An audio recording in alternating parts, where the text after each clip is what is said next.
पूर्व जम्मू कश्मीर के राज्यपाल सत्यपाल मलिक ने जम्मू कश्मीर में 19 जून 2018 जब भारतीय जनता पार्टी ने पीडीपी से समर्थन वापस ले लिया और जम्मू कश्मीर की आखिरी लोकतांत्रिक सरकार गिर गई, उसके बाद 19 जून 2018 से लेकर 21 नवंबर 2018 तक जब तक जम्मू कश्मीर की लेजिस्लेटिव असेंबली को भंग नहीं किया गया, तब तक कोई सरकार क्यों नहीं बनी, उसको लेकर सत्यपाल मलिक से जब द वायर ने सवाल पूछा और सवाल में उन्होंने ये कहा कि ये बताइए कि क्या वाकई आपकी फैक्स मशीन खराब थी, तो उन्होंने उसको लेकर ये कहा कि अगर मान लीजिए मेरी फैक्स मशीन काम नहीं भी कर रही थी तो पूर्व मुख्यमंत्री और पीडीपी की अध्यक्षा महबूबा मुफ्ती वही फैक्स जो अलग अलग क्षेत्रीय दलों ने या कांग्रेस ने अगर उन्हें समर्थन दिया हुआ था, उस समर्थन की चिट्ठी या वो सरकार बनाना चाहती हैं इसको लेकर चिट्ठी वो किसी को भी जम्मू में फैक्स कर सकती थी और वो चिट्ठी मेरे पास पहुंच सकती थी, चिट्ठी मुझ तक पहुंचाने में कोई दिक्कत नहीं थी। उसके बाद उन्होंने ये भी कहा इतनी फ्लाइटें उड़ती हैं कश्मीर श्रीनगर से जम्मू के लिए, कोई भी फ्लाइट लेकर वो जम्मू आ सकती थी और वो सरकार बनाने के लिए तैयार हैं और उनके पास पर्याप्त समर्थन मौजूद है, ये चिट्ठी मुझे वो दिखा देती तो सरकार बन सकती थी।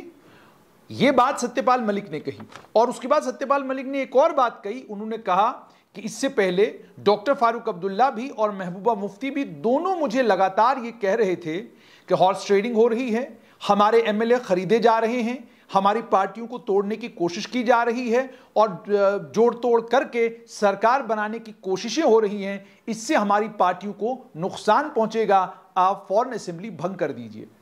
यानी उनके मुताबिक महबूबा मुफ्ती भी चाहती थी कि असेंबली भंग हो, डॉक्टर फारूक अब्दुल्ला भी चाहते थे असेंबली भंग हो, लेकिन जब असेंबली भंग हुई उसके बाद वावेला मचा और इन तमाम राजनीतिक दलों ने आरोप पहले सत्यपाल मलिक पर लगाए और उसके बाद केंद्र सरकार पर यह आरोप लगाए कि केंद्र सरकार नहीं चाहती थी कि जम्मू कश्मीर में नेशनल कॉन्फ्रेंस, कांग्रेस, पीडीपी और अन्य दल मिलकर सरकार बनाए और बीजेपी को बाहर रहना पड़े, यह केंद्र सरकार नहीं चाहता था। इसी साजिश के तहत केंद्र सरकार ने जम्मू कश्मीर की लेजिस्लेटिव असेंबली को भंग करवाया। लेकिन सत्यपाल मलिक जो कुछ कह रहे हैं क्या वो सत्य पर आधारित है? आइए थोड़ा सा उसको समझने की कोशिश करते हैं। 19 जून 2018 भारतीय जनता पार्टी के नेता और उस समय जो जम्मू कश्मीर में बीजेपी को देख रहे थे राम माधव, वो दिल्ली में एक प्रेस वार्ता करते हैं। भारतीय जनता पार्टी के उस समय के प्रदेश अध्यक्ष रविंदर रैना और अन्य कई नेता उनके साथ बैठे हुए थे उस प्रेस वार्ता में और कहते हैं कि हम पीडीपी से समर्थन वापस ले रहे हैं और पीडीपी से समर्थन वापस लेने के कारण भी उन्होंने गिनवाए और कारण गिनवाने के बाद उन्होंने कहा कि अब हम पीडीपी के साथ आगे नहीं चल सकते हैं।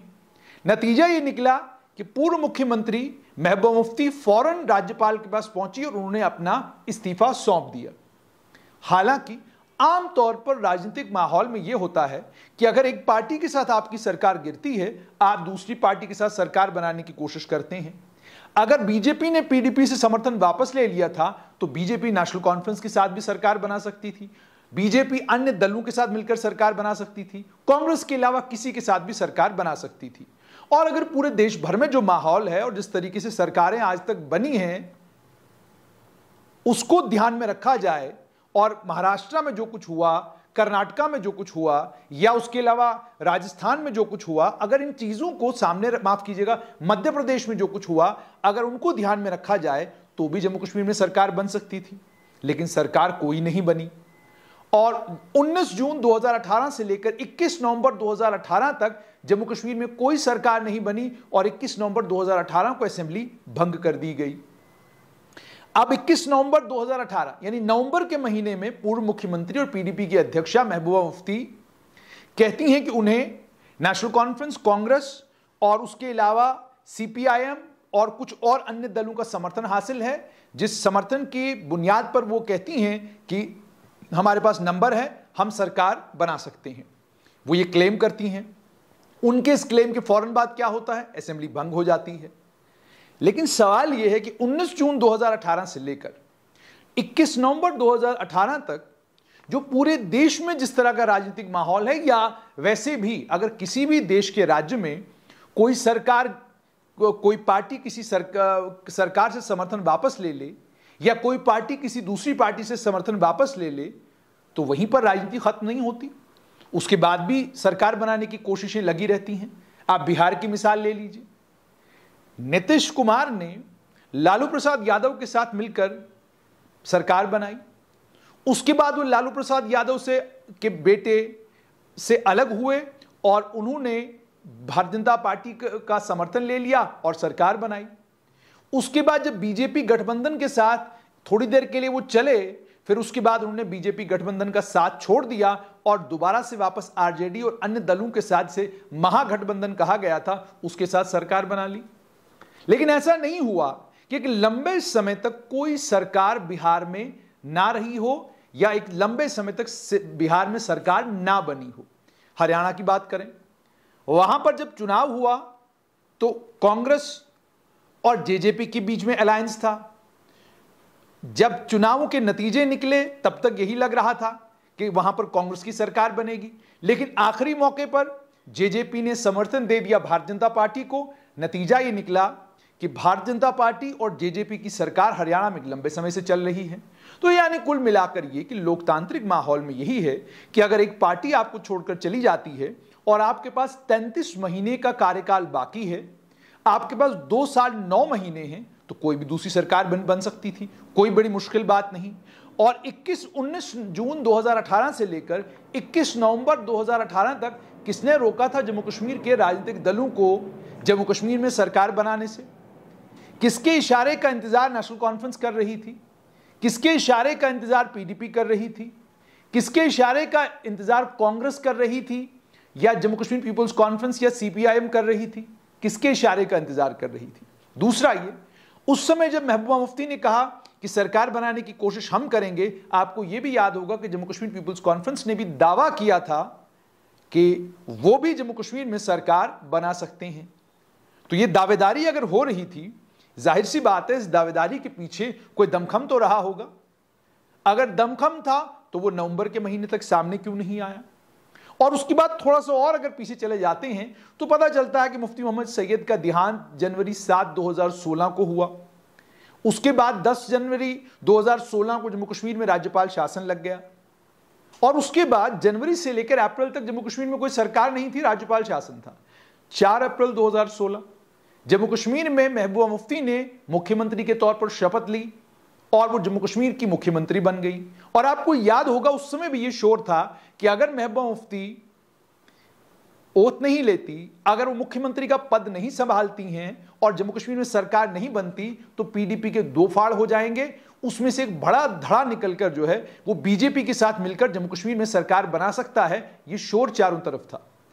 सैयद अल्ताफ बुखारी का नाम भी उस वक्त आ रहा था कि शायद आने वाले कल में वो मुख्यमंत्री का चेहरा हो सकते हैं। ये सारी बातें हवाओं में थी और इन्हीं हवाओं के बीच में महबूबा मुफ्ती ने फैसला लिया और जम्मू कश्मीर में पीडीपी बीजेपी की दोबारा से सरकार बनी। अब 19 जून 2018 स्थिति क्या है? उस दिन पीडीपी के पास 28 एमएलए हैं, बीजेपी के पास 25, कांग्रेस के पास 12, नेशनल कॉन्फ्रेंस के पास 15, पीपल्स कॉन्फ्रेंस के पास 2, सीपीआईएम के पास 1, जेके पीडीएफ के पास 1 और 3 इंडिपेंडेंट। अब यह स्थिति है। इस स्थिति को जरा सामने रखिए।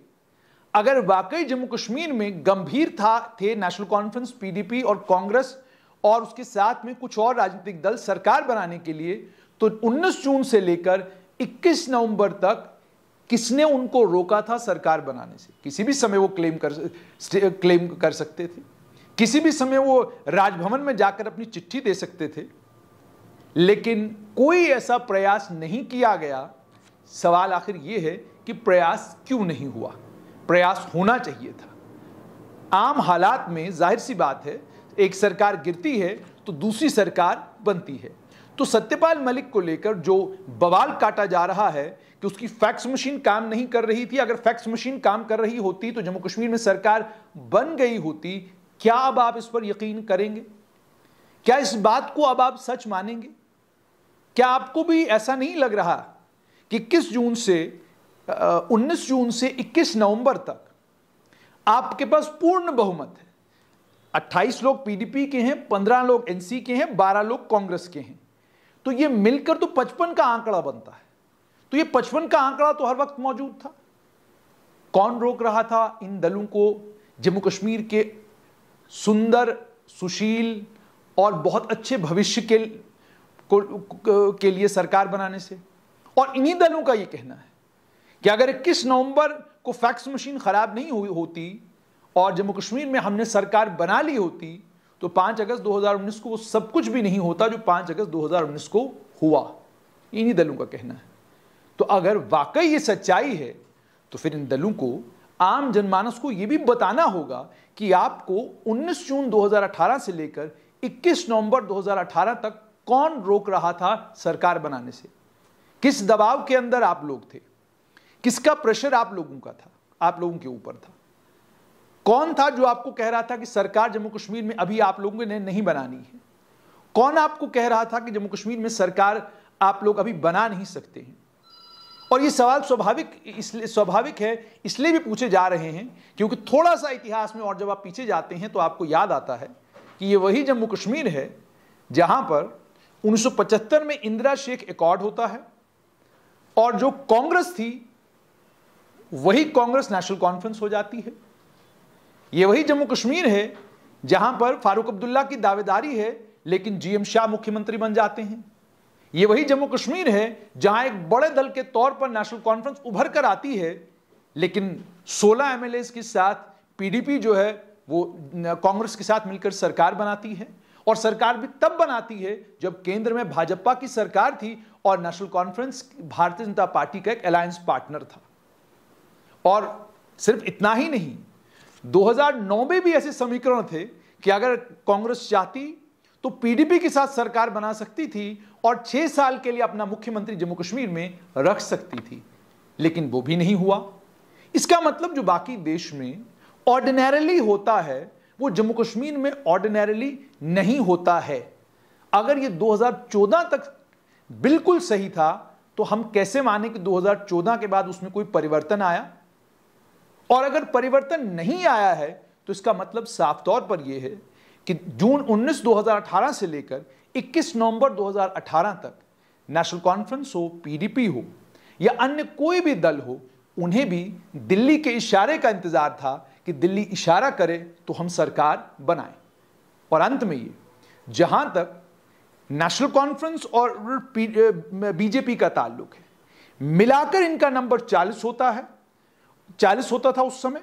और उसके बाद अगर पीपुल्स कॉन्फ्रेंस और इंडिपेंडेंट और जेकेपीडीएफ इनके साथ मिलते तो मान लीजिए 6 और लोग जुड़ जाते तो 46 लोग हो जाते, सरकार आराम से बन जाती इनकी। और अब यह कहा जाए नेशनल कॉन्फ्रेंस सैद्धांतिक तौर पर बीजेपी के साथ तो जाने का कोई सवाल ही पैदा नहीं होता।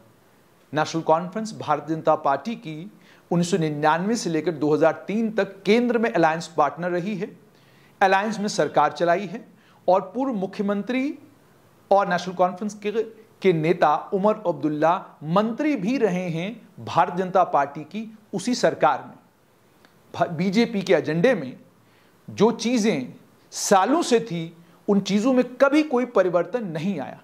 नेता जरूर अलग अलग स्वभाव के थे, नेता जरूर अलग अलग तरह के थे, लेकिन जो बीजेपी का एजेंडा था वो सालों से एक ही एजेंडा था। चूंकि 1999 से लेकर 2003 तक जो सरकार बीजेपी ने चलाई वो कोलिशन सरकार थी। उस कोलिशन सरकार में ज्यादा मनूवर करने की संभावना नहीं थी, इसलिए मनूवरिंग ज्यादा नहीं की। तो इसका मतलब साफ तौर पर यह है कि दल कोई भी रहा हो, पार्टी कोई भी रही हो, फैक्स मशीन को इल्जाम देना जरा गलत है। मामला कुछ और था। और मामला क्या था, यह मामला मुझे लगता है इन्हीं राजनीतिक दलों को आम जनता के बीच में आकर बताना चाहिए कि आपको कौन रोक रहा था 19 जून 2018 से लेकर 21 नवंबर 2018 तक सरकार बनाने से।